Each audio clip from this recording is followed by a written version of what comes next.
Good morning. My name is Adele Myers. I'm a physics Ph.D. candidate at UC Santa Barbara in the Geometric Intelligence Lab.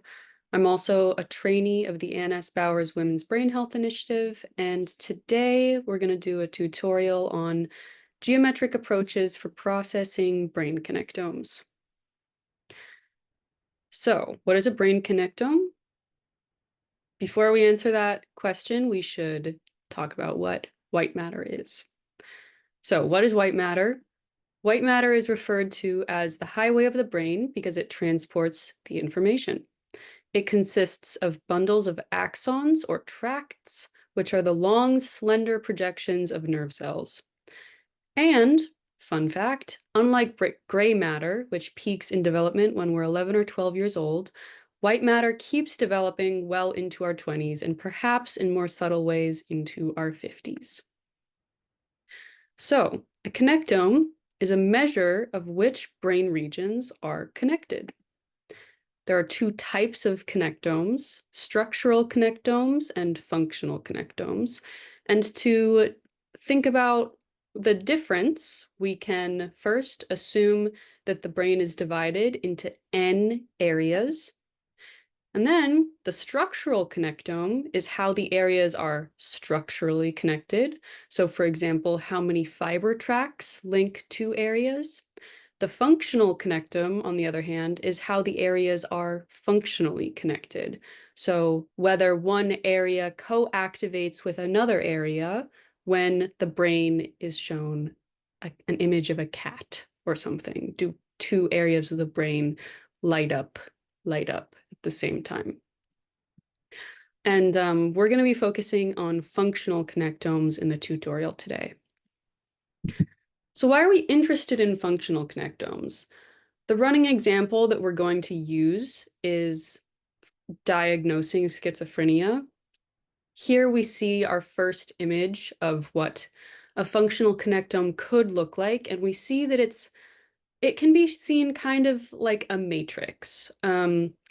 On what could be called the x-axis, we see the 0 through 25 markings. These are the 0 through 25th brain regions that we're interested in measuring.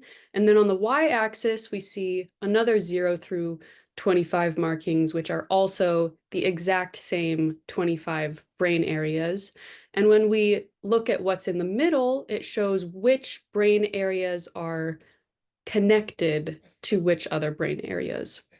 So if we look at, for example, the 15th brain area's connection to the 0th brain area, we see kind of a dark square, which means that these two areas are not very connected. But if we look at the 15th brain area's connection to the 17th brain area, we see a lighter square, which means that those two brain areas are more functionally connected. And already just looking visually at the schizophrenic connectome versus the healthy connectome, we see that the healthy brain has a lot more connections than the schizophrenic brain does. So we see that the connectome, the functional connectome, can be used to distinguish between a healthy brain or a schizophrenic brain. So, to quantify differences between a healthy brain and a schizophrenic brain, we must be able to quantify differences between the healthy brain's connectome and the schizophrenic brain's connectome. So before we were able to visually kind of see what the difference would look like, but how would we numerically quantify the difference between two connectomes? Our answer is that each connectome can be represented as a correlation matrix. Earlier, I said that you can kind of see that the connectome could look like a matrix of some sort. We're actually going to represent it as a correlation matrix.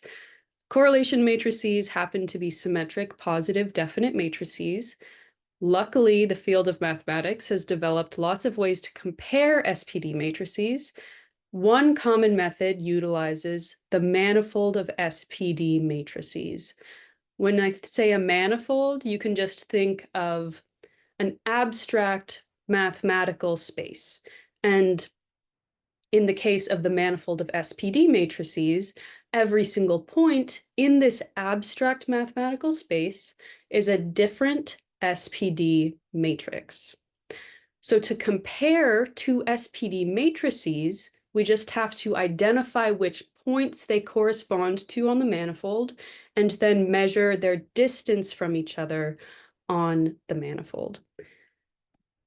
So how do we measure distances on manifolds? This is an entire area of study. We're going to go over a very brief summary, but if you're interested in this topic, I welcome you to check out the tutorial on Geomstats, which is linked here.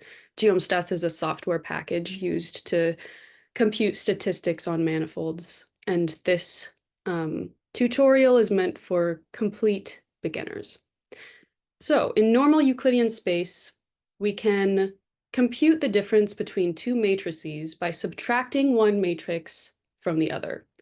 However, we cannot use normal Euclidean mathematical operations, such as addition, subtraction, multiplication, division, to compute distances on manifolds. Instead, we must use manifold operations.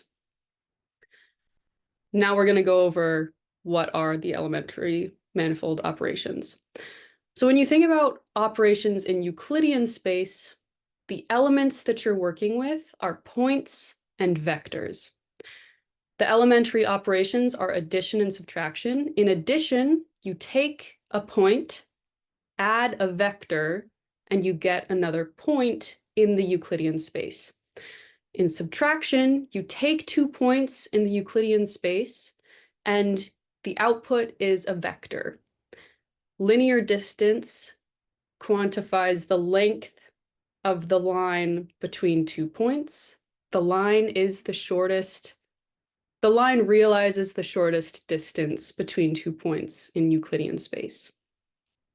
Manifold operations are similar, but as you'll see in a second, they're a little bit different.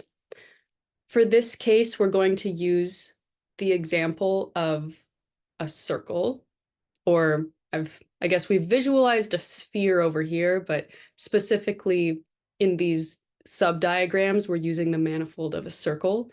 The surface of a sphere is a manifold, and the circle is also a manifold, because like I said, a manifold is just a set of points. So the manifold of the circle is just the set of points that lie along a circle. So on the manifold case, the elements are points that lie on the manifold. So instead of the Euclidean case where we can consider points anywhere in 3D space, we have to consider points on the manifold. And then instead of vectors, we have tangent vectors on the manifold. A tangent vector is defined at a specific point on the manifold and is tangent to the manifold at that point. Then for operations, instead of addition and subtraction, we have the exponential map and the logarithm map. The exponential, similarly to addition, takes a point and a tangent vector at that point and gives you another point on the manifold. The logarithm takes 2 points on the manifold and gives you a tangent vector at one of those points. And the geodesic distance gives you the length of a geodesic between 2 points. Similarly to how a line realizes the shortest distance between 2 points in Euclidean space, a geodesic realizes the shortest distance between 2 points on a manifold. So how are we going to use this? We're going to eventually be using this for machine learning on manifolds. So before we talk about machine learning on manifolds, we should talk about machine learning in general. So diagnosing schizophrenia in machine learning terms is essentially a matrix classification problem. Classification in general terms learns a function that maps an input X to an output Y based on example input-output pairs. We say the model is a classification if the outputs are categorical, and a regression if the outputs are quantitative. In our case, we're training an AI model to know the difference between a healthy brain and a schizophrenic brain. So when we train the model, we'll give the model a bunch of connectomes, and we'll tell the model whether all of those connectomes are schizophrenic or healthy.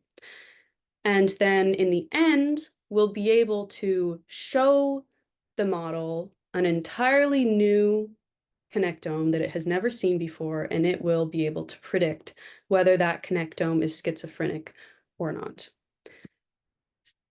The model we're going to use, the model, is a classification method called minimum distance to mean.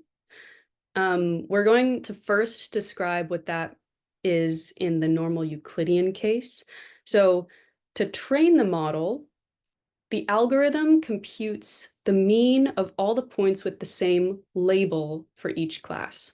So in our case, the algorithm would compute the mean of all the schizophrenic connectomes and the mean of all the healthy connectomes. And then to test the model, so when the model is shown an entirely new connectome,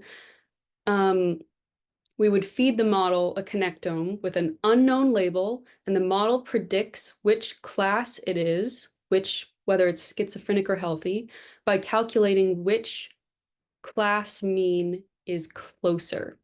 And it uses the Euclidean distance to determine which class mean is closer.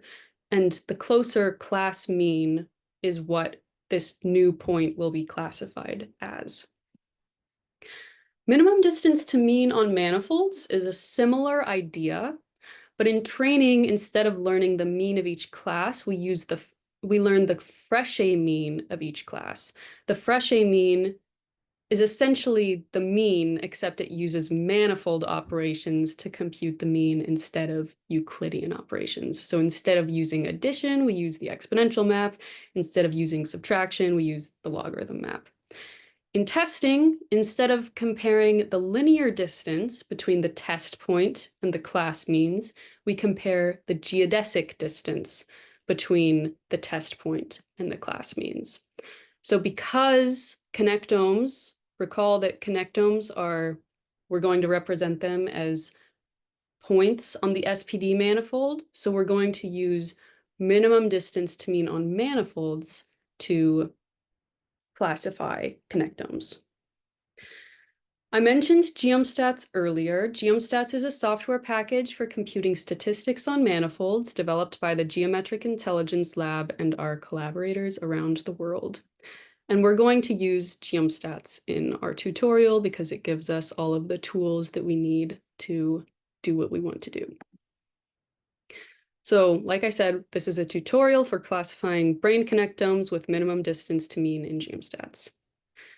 The data we're going to use in this tutorial, we have 86 connectomes from 86 subjects. Among them, 46 are from healthy controls and 40 are from schizophrenic subjects. So first, we'll import all of the packages we need, including the Geomstats packages. We load the connectomes, which in this case, the data has already been uploaded to Geomstats, so we load it from Geomstats. And before we do any sort of machine learning, it's always good practice just to inspect the data. So the brains have been divided into 28 areas. The connectomes are 28 by 28 matrices that are symmetric. We have, and we're just going to create a figure that shows the first two data points in our connectome dataset. This is actually what I showed you earlier when I was introducing functional connectomes. Next, we're going to verify that the connectomes in data actually belong to the manifold of SPD matrices. This is another good practice when you're working with data on manifolds, is just make sure that your data actually lies on the manifold that you think it does. And when we feed the SPD, the connectome data through manifold.belongs, which is a Geomstats function that just checks whether the data falls on the manifold that you're considering. It returns true. So here we have created our manifold object. We imported the SPD matrix manifold from Geomstats, which we then used to create the manifold object. And then we used this manifold object to determine whether all of the data belongs to the manifold. Now we can start our machine learning. So recall that the general idea of the Riemannian minimum distance to mean classifier is to first train. So we compute the mean of each class in the train set using fresh A mean, and then test, which means give the label. We want the classifier to give the label of the class whose mean is closest to the new data point using metric.dist. And this is just a function that helps us compute distances on manifolds. So this should be, first we create our classifier object because we already created our manifold object a few slides earlier. There are two classes, so that's why we set the classifier.classes function to be 2. And now first we split the data set into a train data set and a test data set. So the train data set is what we're going to use to train the model, and the test data set is what we're going to use to test the model, to see how well it can classify connectomes that it's never seen before. And to train the data set, or to train the model, all we have to do is MDM, which is our classifier object, .fit, and give it the X and Y. And now we're all ready to test. So to test, what we can do is MDM.score, and it tells you how well this model was able to classify, predict schizophrenia on data it has never seen before. So what if we had disregarded the geometry of the space? What if we had just acted like matrices don't fall on the SPD manifold and just computed everything using Euclidean distance? Well, we can test that using sklearn's nearest centroid algorithm. So first we have to reshape all the data to be compatible with the nearest centroid algorithm, because Geomstats can take higher dimensional data than nearest centroid algorithm can. That's actually one of the advantages of Geomstats, is it's well designed for higher dimensional data. And then when we train and test, we see a different score. So we see that geometry provides a prediction advantage. With geometry, the score was 0.727, and without geometry, it was a little bit lower. So that concludes our tutorial. In summary, we discussed what is a connectome, why are geometric algorithms useful for analyzing brain connectomes, and how to use Geomstats to build a schizophrenia diagnosis tool in Python. Thank you. Thank you for joining, and good luck with whatever project you're working on.